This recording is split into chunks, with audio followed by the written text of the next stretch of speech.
práca s objektmi, vrstvenie, pridávanie obrázkov, fotoaparát, pridávanie a odoberanie odkazov, pridávanie multimédií, úpravy objektov a tvarov, magický box.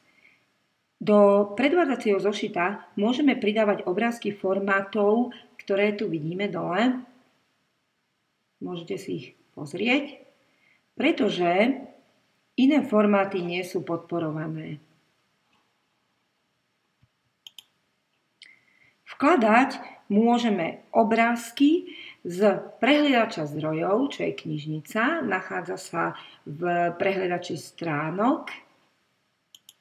Knižnica, napríklad si dáme vesmír, vložíme si obrázok.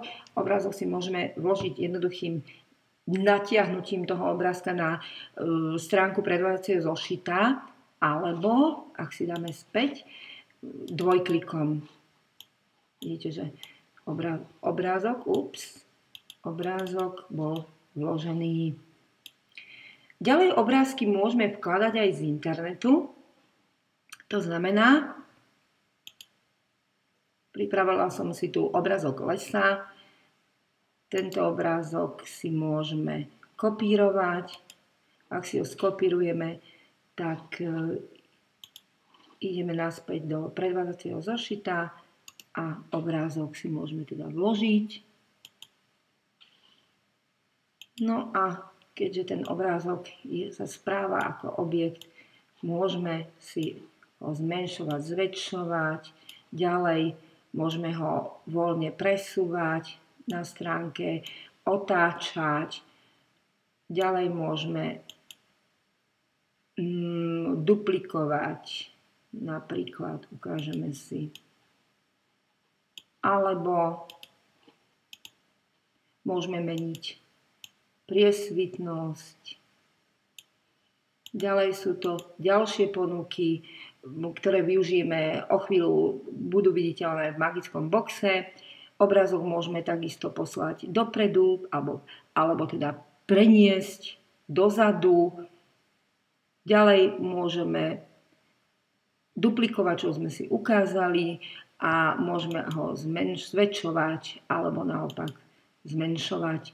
Ponuka sa tiež rozbalí, ak si klikneme pravou myškou, tak vidíte, že čo všetko sa s daným obrázkom dá robiť.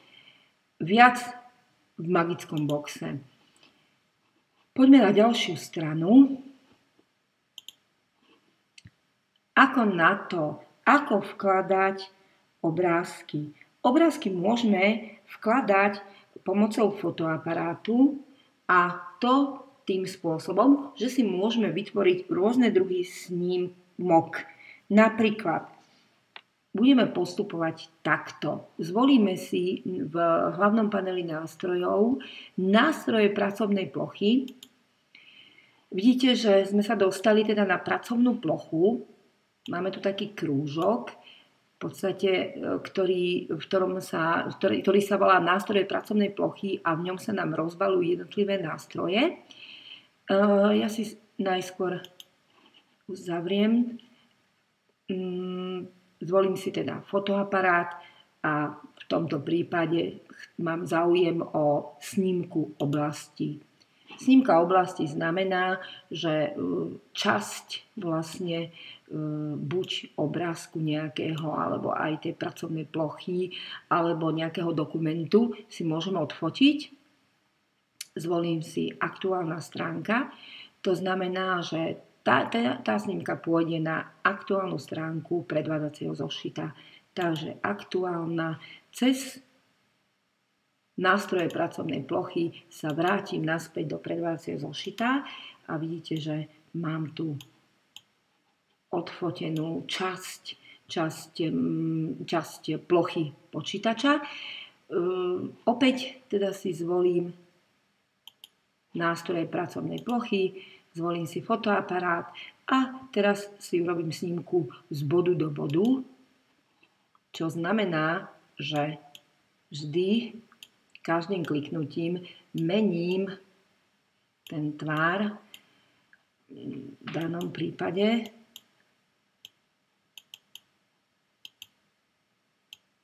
môžem dvojklikom vlastne ten tvar uzavriem a idem na aktuálnu stránku. Cez nástroje pracovnej plochy sa vrátim do predvádzacieho zošita a vidíte, že máme tu ďalší obrázok, alebo teda jeho torzo. No a dajme si teda ešte jeden príklad. Nástroje pracovnej plochy, fotoaparát, snímka voľnou rukou, tiež veľmi zaujímavá aktivita. To znamená, že si môžem ľubovoľným spôsobom navoliť, môžem si hociaký tvar, obrysy, čo ja viem, nejakého iného obrázka alebo objektu zvoliť. Aktuálna stránka, späť do predvádzacieho zošita a vidíme, že daný objekt alebo obrázok sa nachádza na aktuálnej stránke. Čiže snímka môže byť z bodu do bodu, voľnou rukou, snímka okna, snímka celej obrazovky, čiže vlastne nejaký print screen, alebo zachytiť v Active View, ak je nainštalovaný ovládač. Poďme na ďalšiu stránku. Objekty a vrstvy.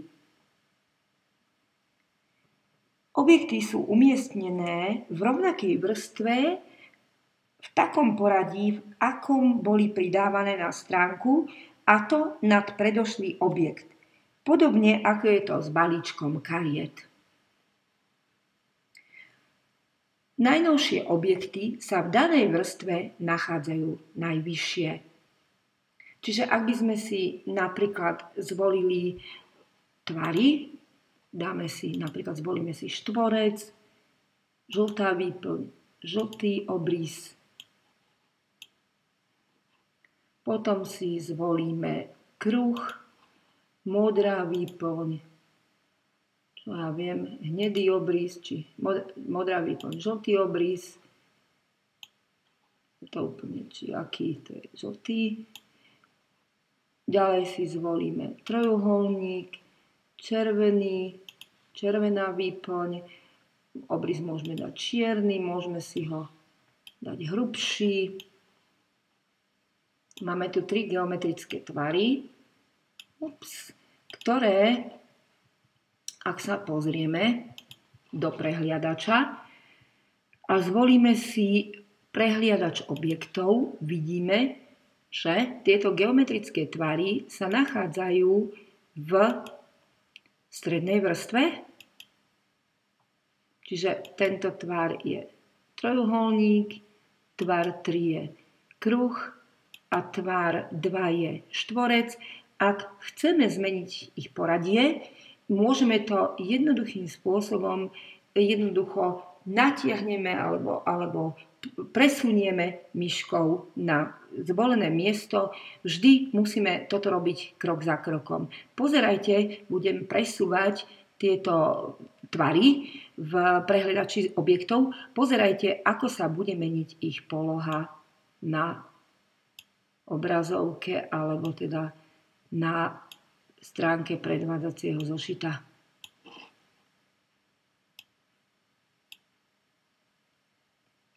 Takže je to vidieť, ak dobre pozeráte, je vidieť, že sa posúvajú, presúvajú, ako keby sa pohybovali. Čo sa týka vrstiev a objektov, tak som si tu nachystala odkaz zo súboru, kde si pozrieme, ako sa využíva to, že objekty v podstate umiestňujeme v rôznych vrstvách, ako to môžeme využiť napríklad na vyučovacích hodinách, ako vytvoriť alebo ako nachystať pre žiakov magický box. Magický box. Magický box je v podstate jednoduchý objekt, ktorý je vytvorený pomocou nástrojov. Vybrať tvar a pomocou ľubovoľného množstva obrázkov, ktoré do boxu môžeme vkladať, a to v ľubovoľnom poradí, ale aj z neho vyberať A to už poradí, ktoré sme si vopred vybrali.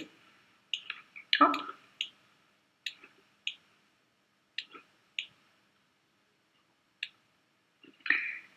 Ako na to? Ako vytvoriť takýto magický box? Zvolíme si nástroj tvár, v našom prípade štvorec, pomarančovej farby výplne, farba ohraničenia bude čierna, pozor na to, aby to ohraničenie bolo veľmi hrubé, nebolo by to pekné a nakreslíme štvorec. Tento štvorec treba zduplikovať. Takže ľavým klikneme na štvorec a v ponuke možnosti si nájdeme takúto ikonku duplikovať. Zduplikované máme tieto objekty, ktoré budeme spájať. To znamená, zvolíme si naspäť nástroj tvár a takéto písmenko Z, alebo teda reťazec čiar, pomocou ktorého pospájame kvázi rohy budúceho magického štvorca. Pozor, treba spájať a pokračovať až dovtedy, až kým neprídeme do východzieho bodu. Ak to máme hotové, znovu klikneme ľavým a ľavú stranu budúceho štvorca magického zduplikujeme. V tomto štvorci však pravá strana musí byť umiestnená dozadu, čo nám umožňuje táto ikonka. Poslať dozadu dvojklikom bude umiestnená vzadu. Tento objekt vyzerá ako magický štvorec, ale jeho jednotlivé strany sa voľne hýbu. Z toho dôvodu ich musíme zoskupiť. Ako na to? Klikneme na prvú stranu, na počítači, na klávesnici stlačíme Ctrl, držíme, klikneme na ďalšiu stranu štvorca a zvolíme zoskupenie alebo zoskupené. Vidíte, že čo to urobilo s tými dvoma pôvodne voľne sa pohybujúcimi stranami. To isté urobíme s ďalšími dvoma. To znamená, ľavým klikneme, podržíme Ctrl, klikneme na ďalšiu stranu a zoskupíme. V tomto prípade máme dve strany budúceho štvorca zoskupené. Aby sme mohli do štvorca vkladať obrázky, treba, ak sa pozriete na prehliadač objektov, treba dva tvary poslať do vrchnej vrstvy a dva tvary umiestniť v spodnej vrstve. V tomto prípade na frontálnu stranu klikneme pravým tlačidlom myši alebo dvojklikom na pere a zvolíme si možnosť preskúpiť na vrchnú vrstvu. Pozrime sa, už máme obidva tvary umiestnené vo vrchnej vrstve. To isté urobíme so zvyšnými dvoma. To znamená, klikneme pravým, preskúpiť a preskúpiť na spodnú vrstvu. Vidíte, ako sa prehľadači z objekty zmenili. V strednej vrstve nemáme nič. Teraz ďalším krokom je, že si celý tento objekt musíme zoskupiť, aby nám držali všetky strany pokope a ďalším je pravým klikom treba uzamknúť. Takto máme pripravený box, do ktorého budeme vkladať obrázky z internetu. Takže máme Google prehliadač, ja už tu mám obrázok psíka, obrázok kopírujeme a vložíme do Active Inspire. Takže vložiť. Ten obrázok je v pôvodnej veľkosti, nevadí, pretože si ho môžeme upraviť, zmenšiť, aby nebol väčší ako tá krabička, do ktorej sa bude vkladať ako náš box. Takže napríklad takto. Ďalší obrázok bude teda obrázok mačky.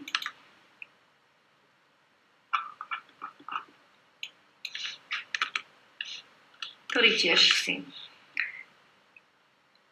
kliknutím ukážeme, zväčšíme, zobrazíme, kopírujeme a vložíme do Inspiru. Treba ho upraviť, treba ho zmenšiť, aby bol zhruba v podobnej veľkosti ako ten prvý. No a posledným obrázkom je obrázok myšky alebo myš. Je to z rozprávky o detkovi a o repke. Prvý v poradí ťahal repku psík, potom mačička a na záver myška.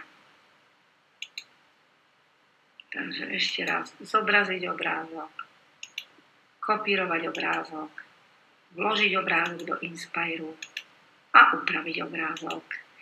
Klikneme na obrázok a môžeme ho ako obvykle, ako sme zvyknutí, upravovať. Dané obrázky je možné potom vkladať do boxu, ale musíme si zvoliť, v akom poradí, ešte ich trošku zmenším, aby sa mi tam dali, v akom poradí a bolo by dobre tie obrázky pomenovať, premenovať. Napríklad vidíte, že prvý obrázok je obrázok myšky, druhý obrázok mačky, tretí obrázok psa, čiže prvý si premenujem na myš, druhý si premenujem na mačka a tretí pes. Okrem toho si zvolíme, v akom poradí by do boxu mali postupovať. Prvý bude pes, podľa tej rozprávky, druhá bude mačka a tretí pes, mačka a tretia bude myš. No a myslím, že náš magický box je hotový. Dáme teda obrázky do magického boxu a mali by sa nám vyťahovať v poradí, ktoré sme si zvolili. Takže pes, mačka, myška, pritom je jedno, kurzor umiestním zhruba do stredu boxu a potiahnem a vyťahne sa mi obrázok, ktorý som si zvolila v tomto poradí.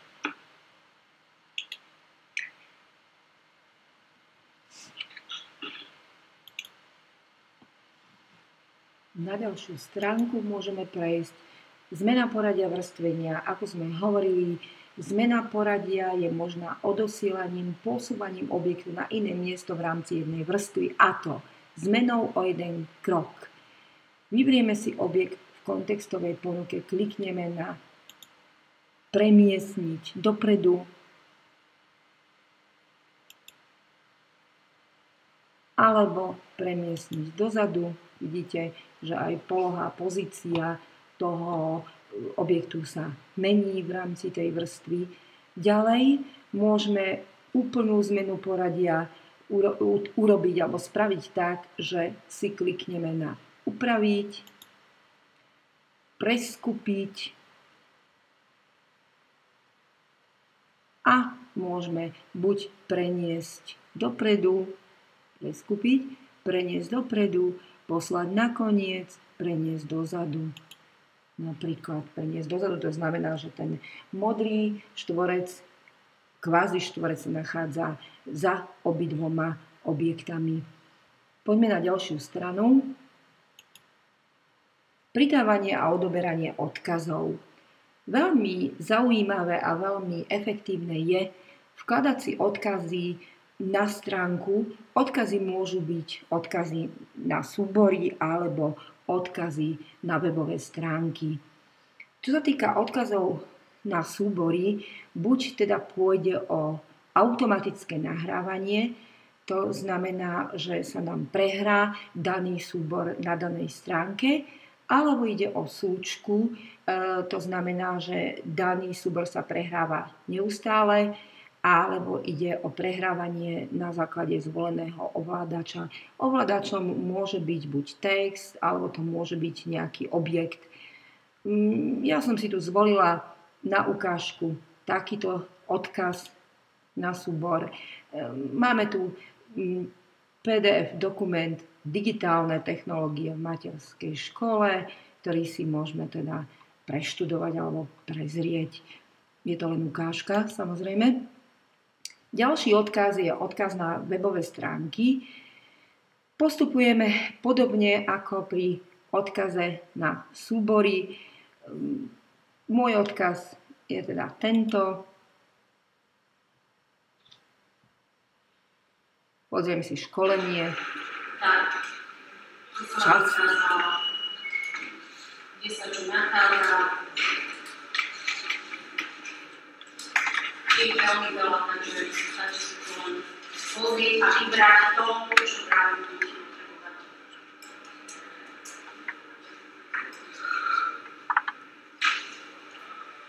V skladaní teda tých obrázkov si ukážeme, ako si vieme vložiť na našu stránku.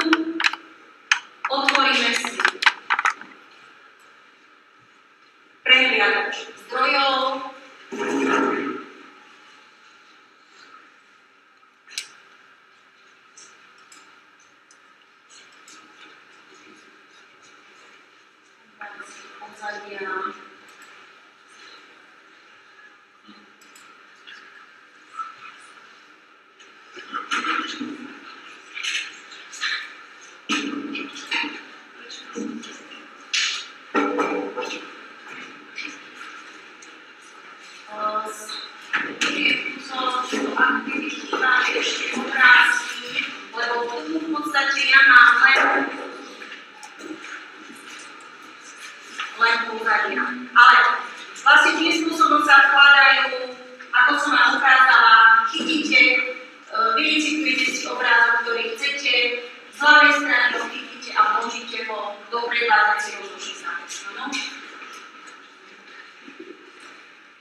Chceli by ste, dajme tomu, nejaký obrázok si svoj importovať do Inspire. Môže nám to ukázať. Tak. Ukážku, ako by sa to v podstate dalo spraviť formou fotoaparátu. Chcete si niečo odfotiť z internetu? Máme tu dve ikonky, teraz si povieme niečo o ikonke nástroj pracovnej plochy. Keď na ňu klikneme, dostaneme sa na hlavnú našu stránku. Všimnite si, ukázala sa nám tu krúžok, z ktorých môžeme pohybovať. Chceme prejsť na internet, tu je cez Explorer.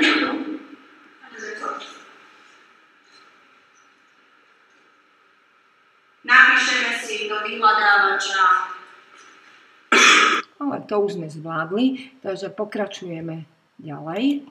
Poďme na ďalšiu stranu.